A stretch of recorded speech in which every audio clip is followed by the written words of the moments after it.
I still cannot forget the sound of breathing I heard over the receiver when I first picked up that call. "Doctor," a hoarse voice said. It was a little past 3 a.m. I was in the on-call room, forcing myself out of bed on a winter night when the cold wind off Osaka Bay battered the hospital's exterior walls. Because this hospital had so many emergency pages, I didn't think much of it at first. "Yes, which ward is this?" I answered, followed by a brief silence. The next words were strange. The voice asked, "Are you still there?" I frowned and asked what they meant, but the call abruptly disconnected. At that very moment, the fluorescent light on the ceiling of the on-call room flickered very briefly. It was just for a second, but strangely, goosebumps spread all over my body. The reason was simple. As I put the receiver down, I realized that the call had not come from an internal hospital line. There was no external caller ID, and no number was displayed.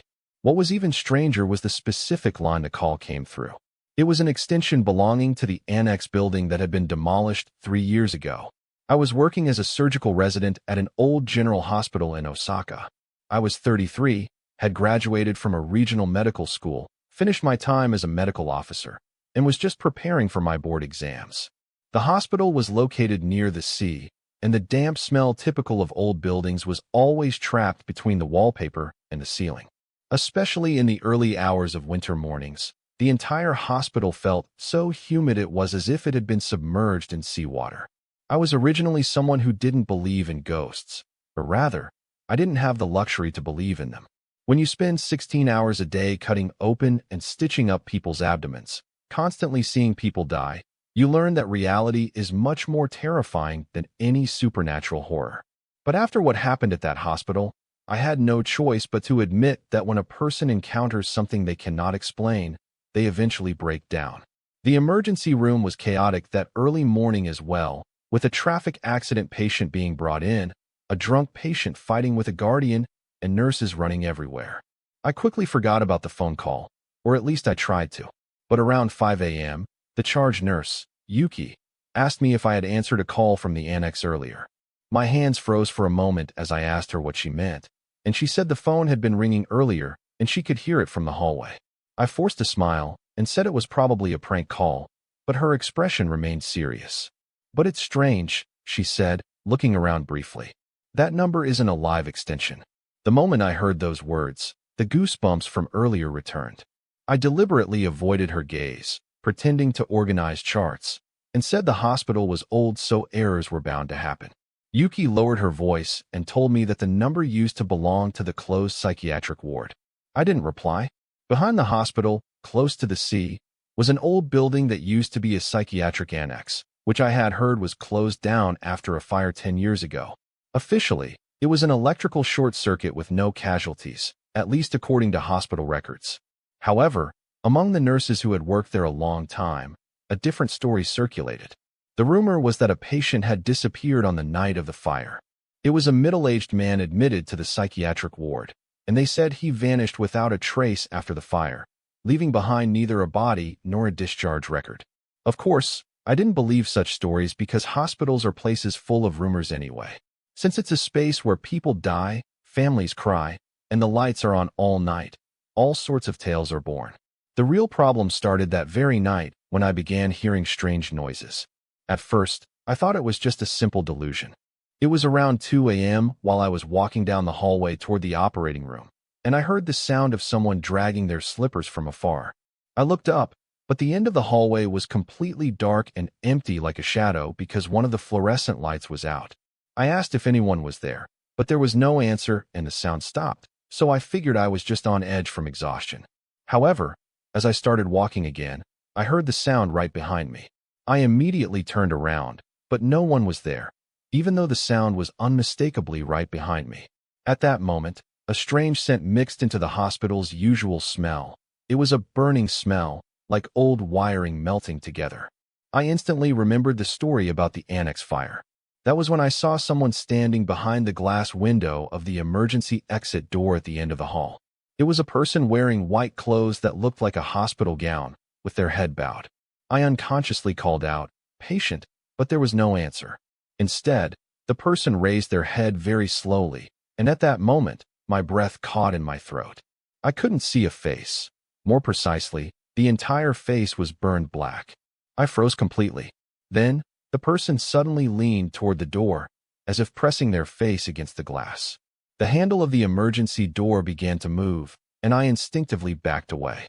The door wouldn't open because it was sealed shut, yet the handle kept moving faster and faster. It was as if someone was desperately trying to force it open from the inside. In that instant, the hallway lights flickered off and back on. When the lights returned, there was no one in front of the glass window. I couldn't move for a long time, and my heart was beating so hard that it was difficult to even breathe. My fingertips were trembling, but the most terrifying part was that even after seeing that scene, I was still trying to rationalize it to myself. I kept telling myself it was because I was tired and that sleep deprivation was causing hallucinations. I continuously convinced myself that people see things when they are exhausted. But the next morning, while doing rounds in the ICU, I found something strange. There were black soot marks under a patient's bed. It looked exactly as if someone with a burnt foot had walked across the floor, and the nurses said they had never seen the marks before either.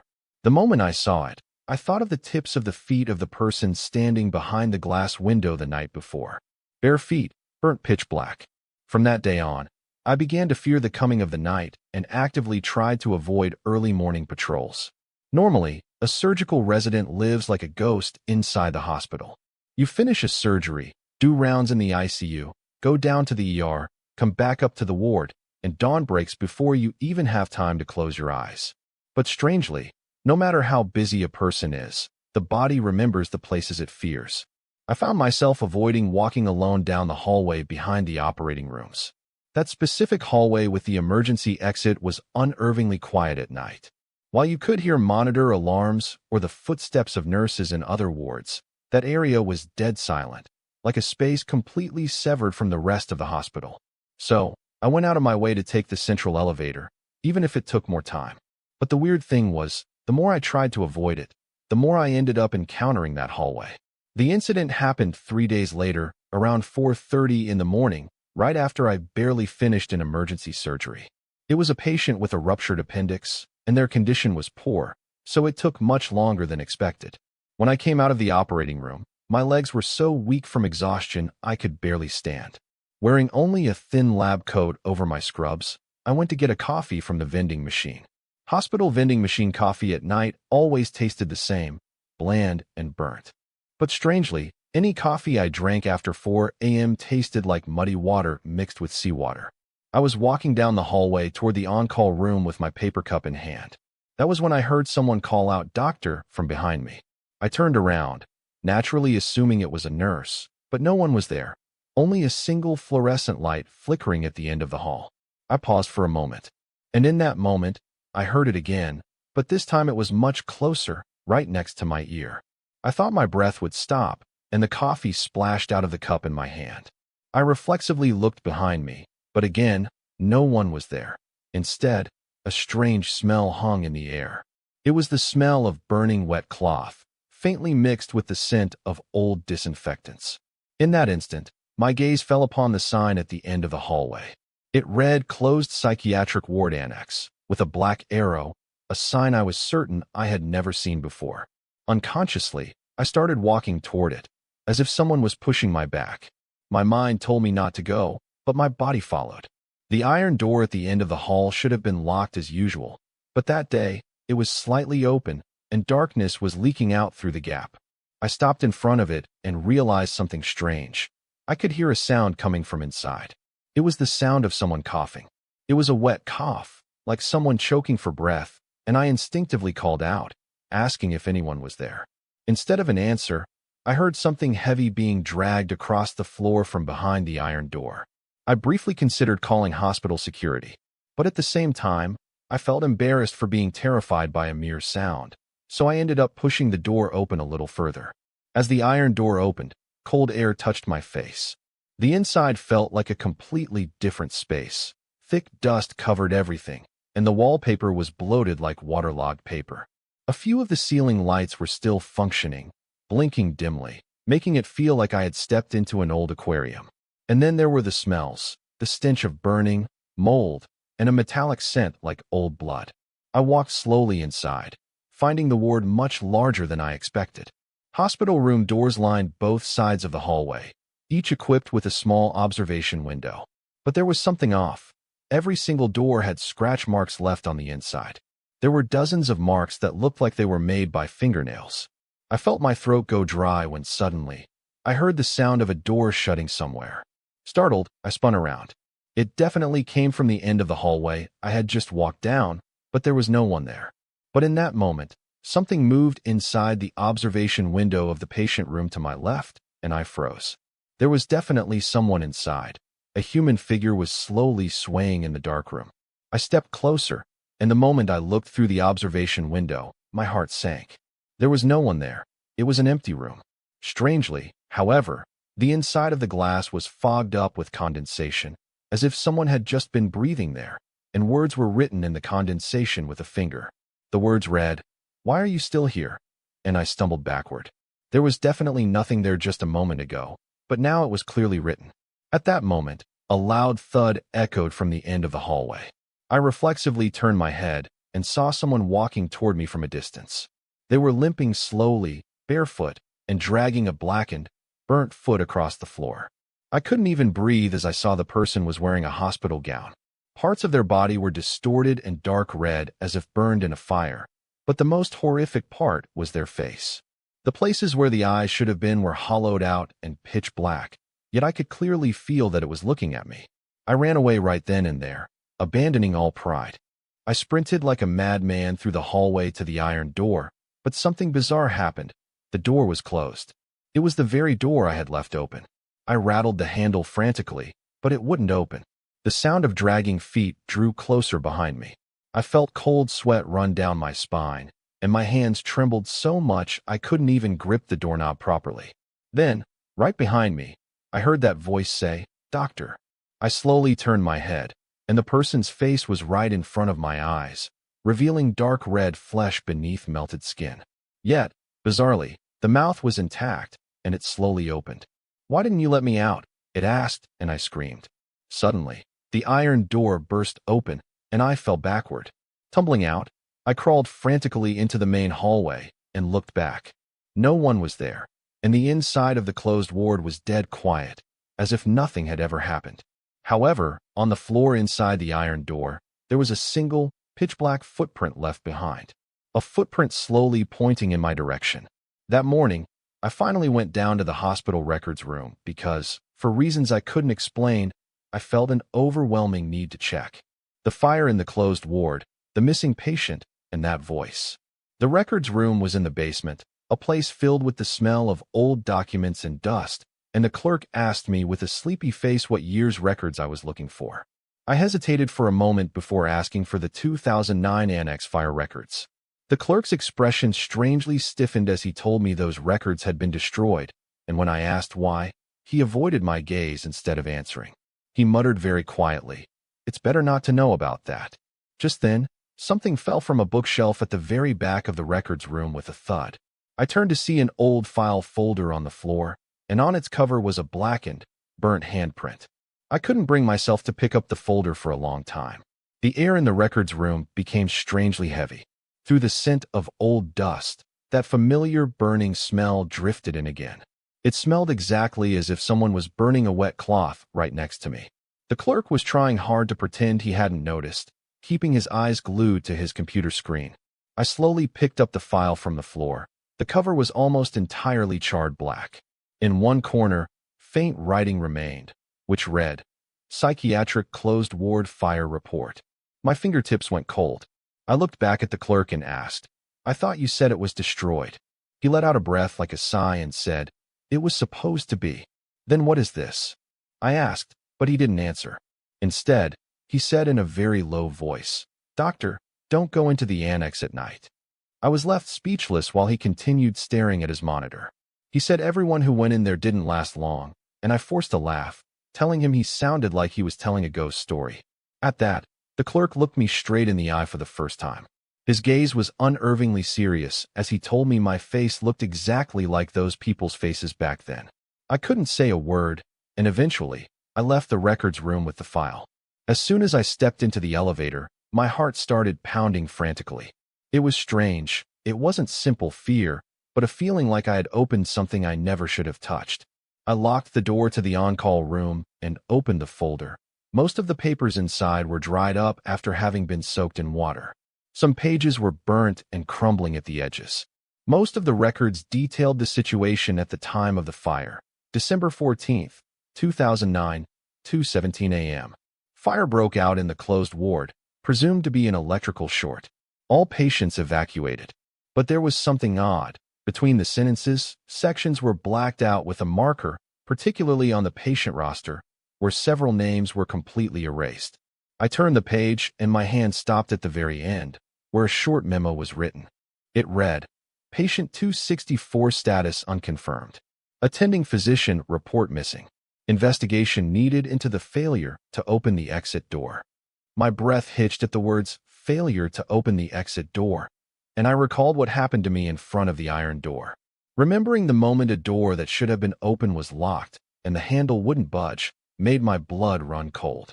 Right then, I heard the sound of water dripping from the ceiling. I reflexively looked up and saw that one side of the on-call room ceiling was wet, and water was dripping down drop by drop. But it was strange, the water was black. I slowly stood up from my seat, my heart beating faster as a black stain spread on the floor where the water fell. It wasn't just dirty water, it smelled like something burning. I instinctively stepped back, and at that moment, the phone in the on-call room rang. I flinched and trembled, knowing it was 4 a.m. and no one should be calling. The phone kept ringing, and after a long hesitation, I finally picked up the receiver and answered. There was a brief silence before a very low, hoarse voice said, "It's cold." My body stiffened. It was that voice again, the one I had heard in the closed ward.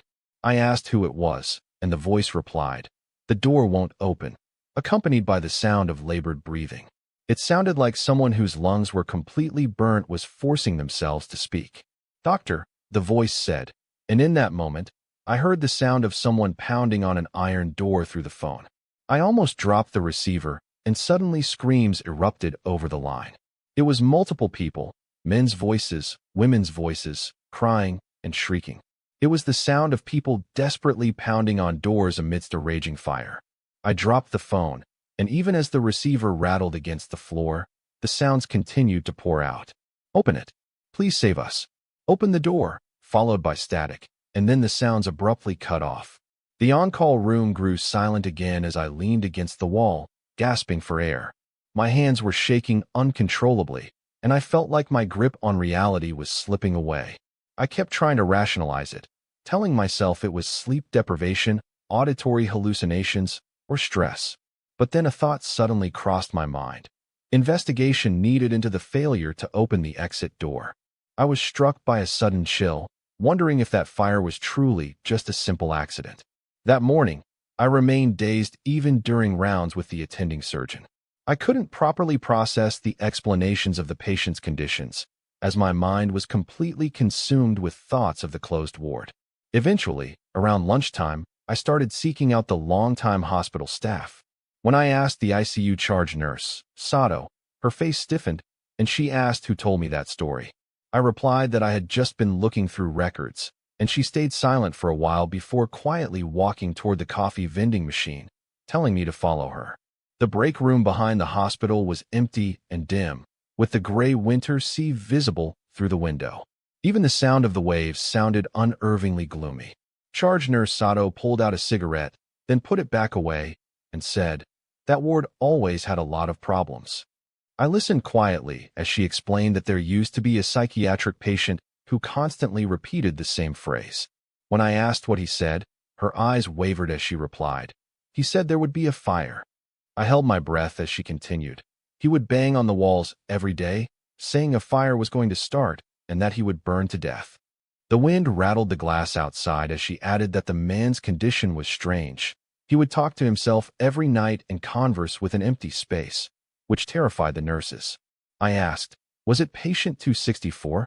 And her face hardened as she asked how I knew that number. Instead of answering, I brought up the records, and she slowly revealed that the man's name was Ryota Yamamoto. A part of my mind turned icy cold as I asked if he died in the fire. She couldn't answer immediately, finally saying, "Who knows? They never found a body." I felt my throat burning dry as she leaned in and lowered her voice, saying, "But do you know what the weirdest part is? Right before the fire, he kept telling us not to open the doors." My heart dropped instantly as I asked what she meant. "He said that if a fire started, we should never open the doors because the things outside would come in," she explained. I couldn't say a word, and she paused briefly before quietly adding, "But on the day of the fire," her fingertips were trembling, "someone locked the ward doors. The sound of the waves outside felt unusually loud, so they couldn't get out." I slowly looked at her and asked who did it, but she didn't answer. Instead, she looked at my face and suddenly asked, "You've been seeing things lately, haven't you?" I was speechless as she sighed and said, "It started again." When I asked what she meant, she stared out the window for a long time before speaking very quietly. "He's still inside the hospital." In that exact moment, a reflection appeared in the break room window, and I instinctively turned my head. A face was pressed against the glass outside, a burned, blackened face with no eyes. Its mouth moved agonizingly slowly to say, "Don't open it." I almost screamed as my body recoiled, sending my chair scraping across the floor as I fell backward. But when I looked at the window again, no one was there. Only the gray sea rippled outside. Sato looked at me and squeezed her eyes shut, saying, "You saw him, didn't you?" I breathed heavily, stuttering, "Just now, in the window." And she calmly replied, "I know." Her voice was bizarrely steady as she added, "That's how it starts for everyone." I forced myself to swallow, the feeling completely gone from my fingertips. The hospital suddenly felt like an alien environment. The hallways I walked every day and the operating rooms I entered felt like places where something was lurking. I barely managed to open my mouth to ask, what exactly happened that day? Sato remained silent for a while as the break room's fluorescent light flickered slightly. Then she spoke very softly. "The official record says it was an electrical short, but in reality, it wasn't." My heart felt like it was sinking as I asked what really happened, and she bit her lip. "There was a rumor that someone intentionally set the fire," she said, making me choke on my breath. I asked who, but she claimed she didn't know, though her expression suggested otherwise. I asked quietly if she was hiding something, but she simply stared out the window. "I told you that ward had a lot of problems," she continued. "There were violent patients, people who self-harmed, and it was chaotic every night, especially with Ryota Yamamoto." Hearing his name again sent a chill down my neck as she explained, "He kept saying strange things, claiming someone was inside the hospital." I remained silent as she noted that at first, everyone thought it was just a symptom of his mental illness. But then she slowly looked at me and said, "The exact things he talked about started happening." The sound of a cart rolling down the hallway outside felt strangely distant. I asked what happened, and she whispered, "People went missing." I stared at her, repeating, "Missing?" and she nodded with a trembling voice. "A patient vanished overnight, but the ward doors weren't open, and the security footage was acting up." I subconsciously crossed my arms as my body grew colder. "And after that, one of the nurses saw something," she said. "She saw a charred figure standing at the end of the hallway." It felt like my breath stopped, as it was the exact same thing I had seen. I asked what happened to the nurse, and Sato avoided my eyes, saying she quit her job. When I asked what happened after that, she replied, "She killed herself." The air in the break room grew oppressively heavy, and I was left without words. Sato went on to explain that the hospital staff started keeping quiet, leading to talks about closing the psychiatric ward and transferring patients. And that was when the fire broke out. I listened in a daze as she added that the strange occurrences didn't end with the fire. "Staff working abnormal shifts kept seeing things," she said, and I felt a cold sweat as I muttered, "A charred person." Just then, a soft thud came from outside the break room door, and we both simultaneously turned our heads. A black, watery substance was slowly seeping in under the door gap. I jumped up from my seat, and Sato's face turned completely pale. The black liquid spread slowly across the floor tiles, accompanied by the smell of rotting water. I reached for the door handle with a shaking hand, but Sato urgently warned me not to open it. I asked why, and with a trembling voice, she just repeated, "Just don't open it." But at that moment, a dragging sound came from the other side of the door. It was the sound of bare feet scraping against the floor, and my heart started racing. The sound stopped right in front of the door, followed by very slow knocking. Sato covered her mouth, and I couldn't even breathe. Then, a hoarse voice asked from the other side, "Are you inside?" My spine froze. It was the same voice I had heard over the phone and in the closed ward. I instinctively backed away, but then the break room lights suddenly shut off, plunging the room into complete darkness. Immediately, something slammed against the door from the outside, making Sato sob as she realized it was starting again. I turned on my phone's flashlight, casting a faint, trembling light across the room. In that instant, I saw someone standing near the window. I stopped breathing. It was a figure in a charred hospital gown with drooping arms and a melted face. The entity was standing inside the break room, not outside. I stumbled backward, hitting the wall as the figure slowly raised its head, turning its hollow, black eye sockets toward me.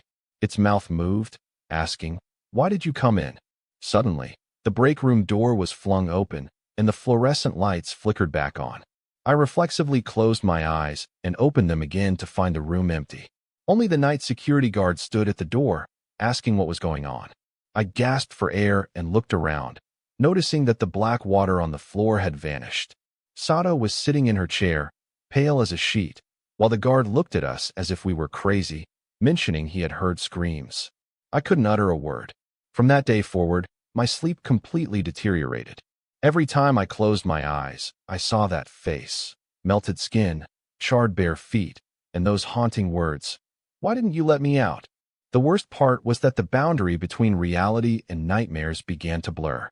During surgeries, the patients' faces would momentarily appear burnt before returning to normal, and in elevator mirrors, I constantly felt a presence standing right behind me. But what was even more unsettling was that hospital staff began to act wary around me. I overheard nurses whispering, saying, "That doctor saw it too. Is it starting again? He won't last long this time." I pretended not to hear, but those words echoed in my mind, implying that others like me had been here before. The climax occurred on Friday night of that week. I was riding the elevator alone after finishing an emergency surgery around 2:30 a.m. The fluorescent light inside trembled faintly as I leaned against the wall with my eyes closed. Suddenly, the elevator stopped, and the doors opened, but no one was there. It was entirely dark outside the doors. I opened my eyes and immediately felt something was wrong. This floor didn't exist on any hospital blueprint. The hallway walls were scorched black, water dripped from the ceiling, and a distant crying echoed. At the end of the hall stood people in burned hospital gowns, all lined up and staring at me. The elevator doors refused to close. One of them slowly raised a hand, pointing a charred finger at me. "Is it you this time?" the figure asked, and I couldn't move an inch. The air inside the elevator turned icy cold. The doors remained open as the figures at the end of the hallway locked their sightless gaze on me. It felt bizarre because they had no eyes, yet their completely burnt faces and melted, drooping skin conveyed a profound sense of recognition, as if they all knew my name. I could hear water dripping from a distance when one figure stepped forward from the group. A blackened, bare foot dragged across the floor, and I instantly recognized him as Ryota Yamamoto, the man from the closed ward. He slowly raised his head and said in a hoarse voice, "You can't leave." I frantically mashed the closed door button, but it was unresponsive, and the elevator remained stagnant. Then, the group at the end of the hall started moving simultaneously, limping slowly toward me. Dozens of dragging footsteps flooded into the elevator, making my heart feel like it would burst as I backed away. "Who are you?" I demanded with a trembling voice, asking who they were. Ryota's mouth opened slowly, replying, "You didn't open it for us." In an instant, the elevator lights died, plunging me into absolute darkness. I pressed myself against the wall, unable to breathe, as I felt hot breath and the pungent smell of burning flesh right in front of my face. I screamed and squeezed my eyes shut. Then, the elevator lights flickered back on, and the doors were closed. The normal floor indicator was blinking, showing the 7th floor, and I collapsed onto the ground. The elevator was completely empty, save for a long trail of black water stains on the floor leading right up to my feet. After that day, I truly began to fall apart. I suffered from more than just insomnia. The moment I closed my eyes, I was back in that hospital hallway, haunted by the sounds of pounding on doors amidst flames, screams for salvation, and the sight of people crying as they grasped the iron handles. I woke up every dawn drenched in cold sweat, but the most horrifying aspect was that these nightmares were leaking into my reality. While washing my hands at the scrub sink, black ash would spew from the faucet, and charred faces would briefly flash on ICU monitors. Eventually, hospital staff started asking me unsettling questions, asking if I was okay, what was wrong with my face, and if I was sick. I laughed it off, claiming I was fine, but in truth, I was growing terrified of looking in the mirror. My face was gaunt, my under eyes were pitch black, and my skin was deathly pale.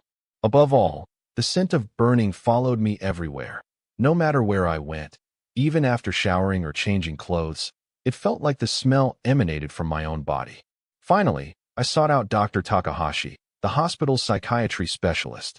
Truth be told, even then I was trying to rationalize my experience, desperate to believe it was merely stress, hallucinations, or burnout. Dr. Takahashi was a quiet man in his mid-50s who maintained a neutral expression while listening to my story. I purposefully explained my symptoms: insomnia, auditory and visual hallucinations, extreme stress, in a way that didn't sound like a ghost story. However, as my narrative stretched on, his expression slowly hardened, and he asked when it all started. When I told him it began after I entered the annex, his hand halted for a fraction of a second. The annex, he repeated. The old closed psychiatric ward? The air in the room grew deadly quiet before he quietly asked why I went in there. I recounted everything. The phone call, the man in the window, the iron door, Ryota Yamamoto, and the elevator incident. Even as I spoke, I felt like a lunatic, yet strangely, Dr. Takahashi didn't laugh. Instead, he grew increasingly pale. He slowly removed his glasses and asked in a low voice, "Did you see Ryota Yamamoto yourself?" My throat felt dry as I confirmed I had, causing his eyes to waver. I realized with certainty that he knew something, and with a trembling voice, I begged him to tell me what had truly happened that day. He sat in silence for a long time as the faint wail of an ambulance siren drifted in from outside. Then he began, "I was the psychiatric physician on duty that day. I was inside the ward when the fire broke out." Goosebumps spread across my entire body as I held my breath. Ryota Yamamoto's condition was severe, but he wasn't dangerous. Rather, he was an excessively frightened man. His voice slowed. When I asked what he was afraid of, Dr. Takahashi nodded, confirming my suspicions. He kept repeating the same thing. He said, and I knew the next words would be that a fire was going to start. But instead, the doctor looked at me slowly and said, "He said we shouldn't open the doors." A chill ran down my spine as Dr. Takahashi picked up a water cup with a shaking hand. Every night, he claimed someone was standing outside the ward. I asked, "Outside?" And he confirmed, his eyes trembling. But the weird thing was, it was caught on CCTV. My heart sank as I asked what was on the footage. After a long pause, he whispered, "A person." The fluorescent light in the room flickered slightly as he explained that every dawn, someone stood in the hallway outside the ward, but it wasn't a hospital employee. Their face wasn't visible, he added, turning pale, and the feeling left my fingertips. That person stood in front of the ward door every single day, and Ryota Yamamoto kept crying, telling us never to open the doors. My heart was racing wildly. But on the day of the fire, the doctor's lips trembled. The ward door opened. The room fell silent, the ambulance sirens fading away, as I barely managed to ask, "Who opened it?" He didn't answer. Instead, he slowly raised his head and looked past me, his expression freezing instantly. My body instinctively stiffened as I asked what was wrong, but he couldn't speak, his eyes merely shaking. I slowly turned around to see someone standing behind the glass window of the clinic door, a blackened, charred face with melted hands resting on the glass. It was Ryota Yamamoto. He stood motionless, staring at me, before his mouth slowly moved to say, "You've finally come inside." I practically fell out of my chair as my heart soared into my throat. He remained still behind the glass, his scorched face and sodden gown revealing dark red flesh through melted skin, and his eyeless visage was undeniably fixed on me. Dr. Takahashi was breathless as he tremulously asked if I could see it, but I couldn't respond. Ryota's hand slowly scraped across the glass, sending a horrific screeching sound through the clinic. I instinctively backed away as the lights flickered and then died completely, drowning the room in darkness.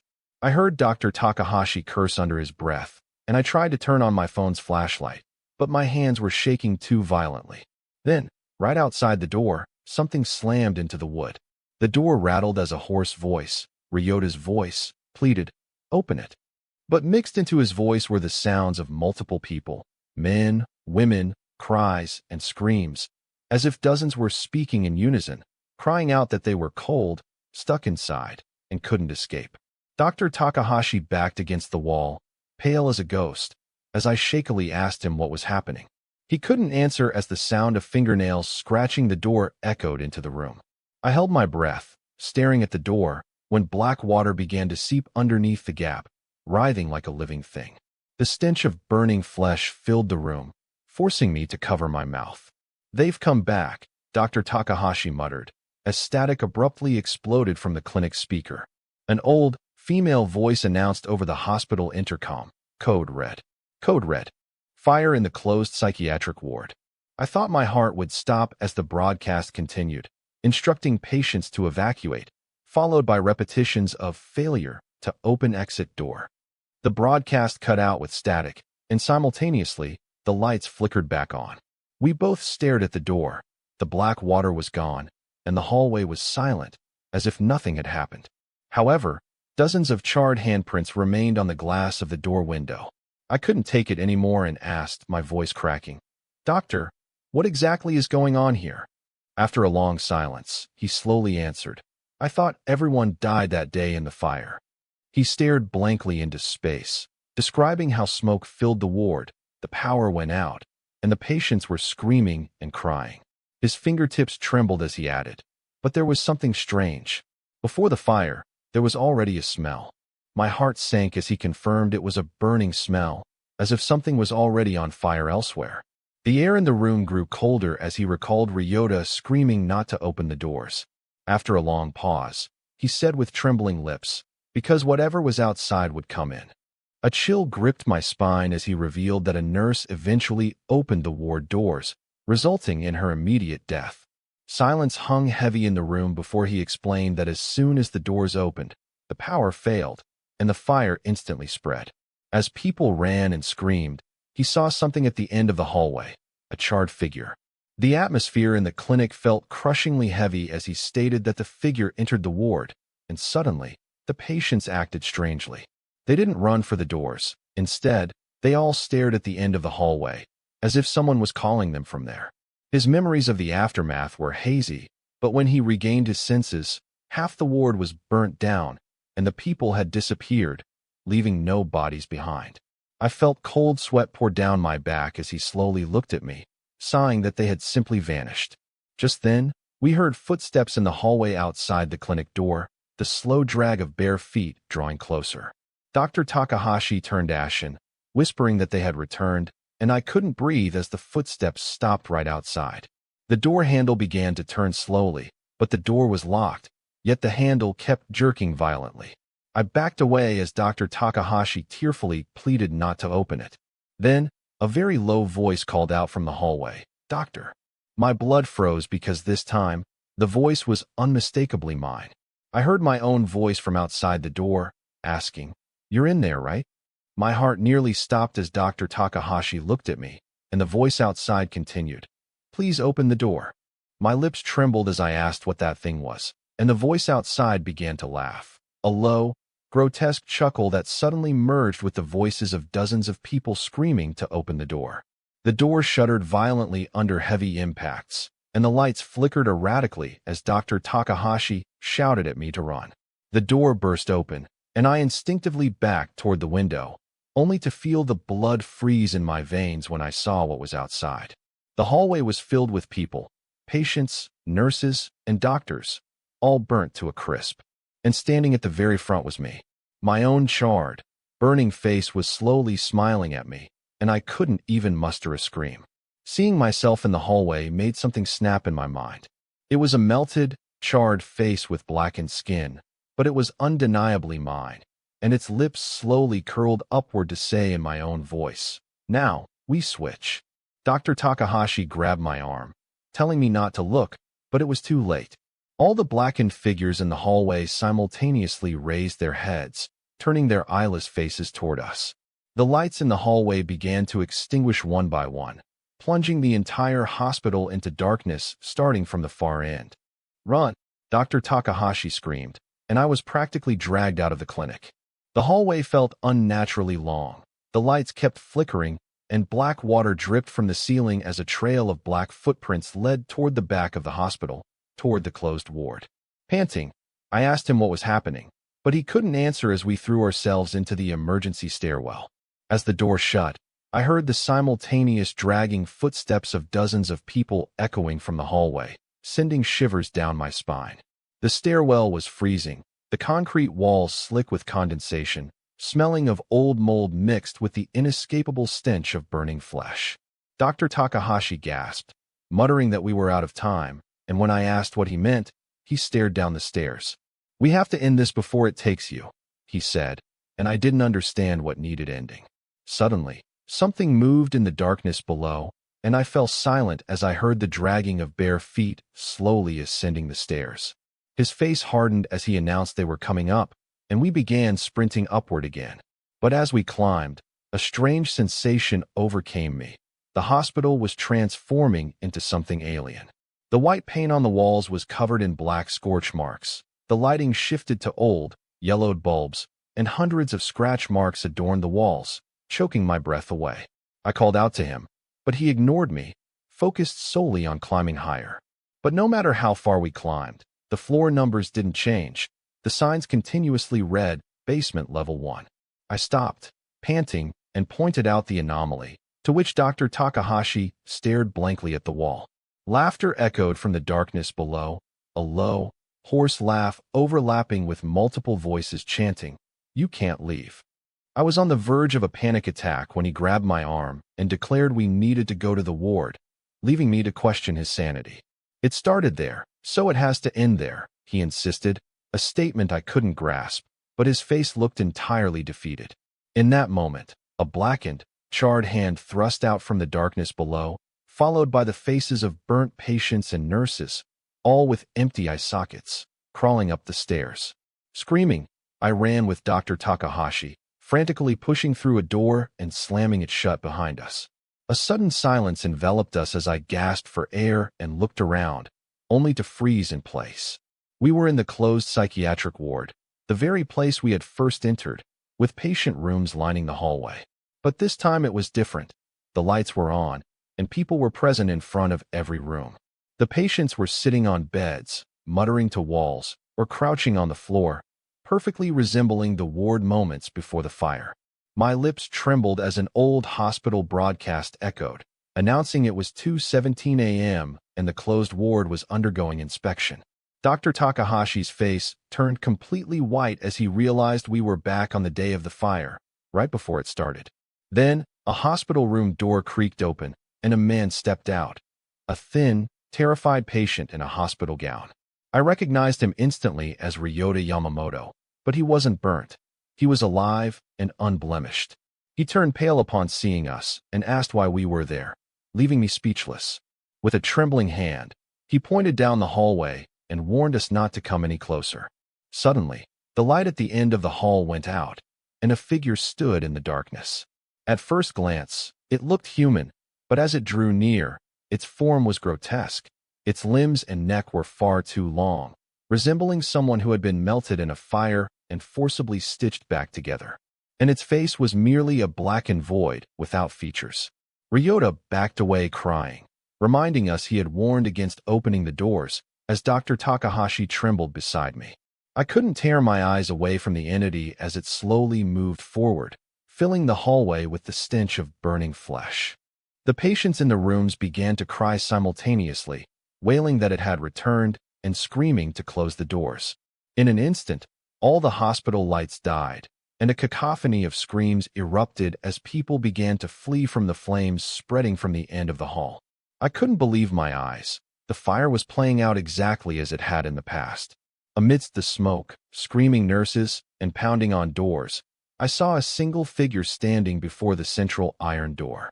It was a man in a white doctor's coat, and he was locking the door from the outside. Patients inside were weeping and begging to be let out, but the man held fast to the door, as if trying to trap whatever was inside. Through the thick smoke, I tried to make out his face, and when he slowly turned around, my breath hitched.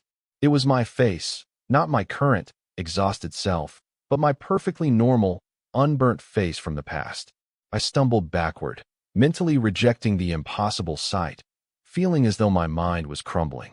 The unburnt Ryota grabbed my arm, tears streaming down his face, and asked, "Do you remember now?" I stared at him with trembling eyes as he sobbed. "Doctor, you were the one who locked the door."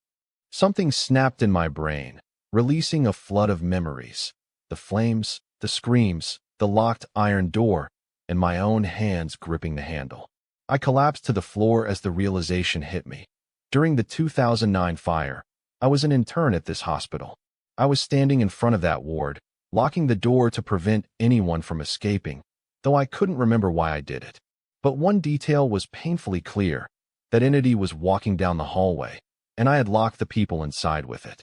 At that moment, the dark entity at the end of the hall slowly raised its head. Dozens of voices echoed in unison. "Now it's my turn.